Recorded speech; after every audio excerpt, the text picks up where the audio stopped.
Welcome back to Network Africa. Now let's take a look at South Africa's economy.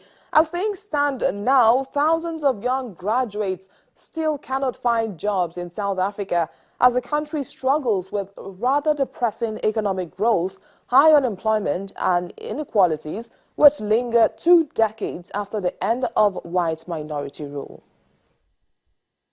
Every year, thousands of students graduate from universities across South Africa. For many, a degree is the only way out of poverty. Kwena Rafina completed his studies at the University of Free State in 2014. 2 years later, he's still struggling to find a job. Kwena has a postgraduate degree in soil sciences. I just wake up a day. I just go to an internet cafe and then just Google search environmental companies around South Africa, and then I just submit my CV. Like Kwena, many graduates often search for jobs online, but with youth unemployment at a record high of 50%, it means finding work, even with qualifications, is very difficult. Numerous government plans devised to improve schools, create jobs and end poverty have been hamstrung by corruption and incompetence on the ground. South Africa is not really geared to the question that you asked me earlier. It's not really geared to transition a graduate into a working employee. So even though you've got a degree, they expect you to come with an experience, but there's no one that is really ready to give you the experience. When universities announced a hike in 2016 tuition fees by as much as 11.5%, it was the last straw for many students who joined thousands of others, black and white, in protests across the country, united under the Twitter hashtag, Fees Must Fall. We are suffering debt slavery, and we are just going to spend the rest of our lives paying back the money, and the money that we don't even have. Taking into account the high unemployment in South Africa.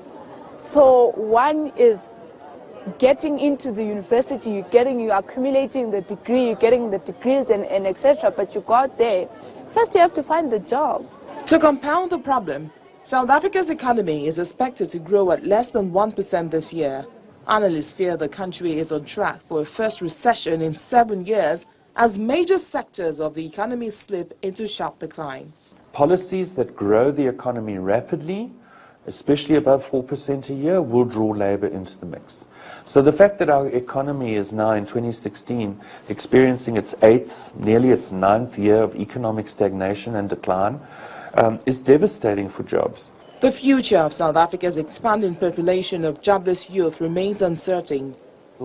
Analysts warn that the unemployment crisis is a ticking time bomb and is one of the government's most pressing challenges, especially as the country heads towards crucial local elections in August.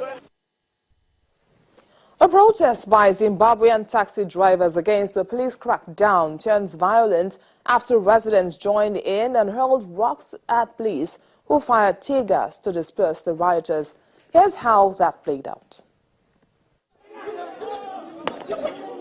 Zimbabwe is battling its worst drought in a quarter of a century, while the economy is beset by cash shortages, prompting small, spontaneous protests over the past month. Protests on Monday were the first to turn violent since 2005. The protests by Zimbabwean taxi drivers against the police crackdown turned violent when residents joined in and hurled rocks at police who fired tear gas to disperse the rioters. These are unemployed youths and a lot of ills are happening and everything else. And actually they don't have anything to do. You are giving them a show as we speak right now. But it's not even a political item, it's not even related to anything. It's just people who are frustrated. Zimbabwean taxi drivers, along with owners of taxi firms, accuse the police of seeking to raise money for their operations by imposing hefty fines on their vehicles, which they say impacts on their businesses.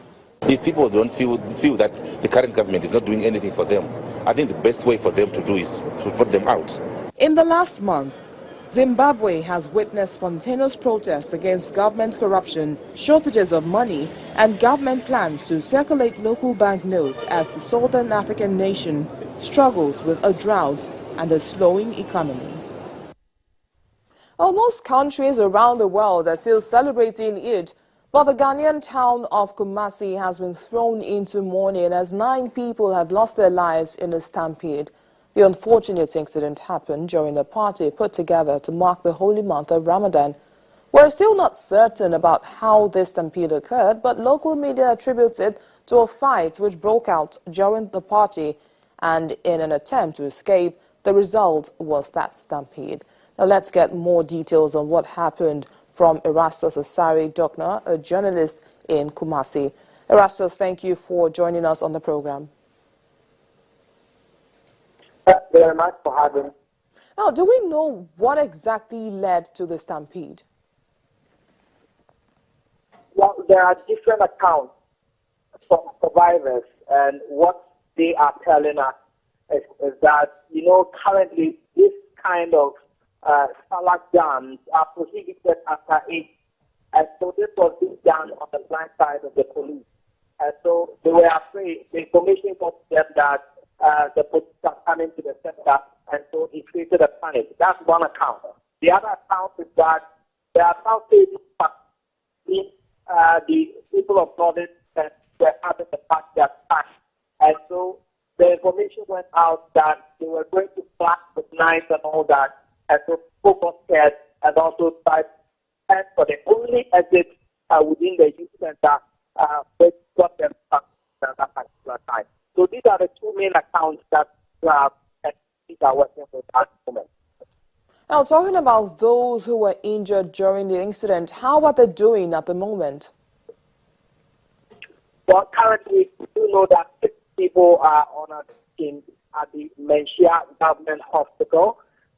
One who was in critical condition is now responding to treatment. So, in all, they are doing very well. But currently, we have 9 people dead, 6 of them females and 3 males. Currently, as we speak, 8 of them have been identified as Muslims coming from the Asawasi community. And there is a Muslim burial ritual currently ongoing behind me for those people, and they are going to be buried in less than an hour as we speak. But one has not been identified, and so his body is still at the Menchia government mortuary.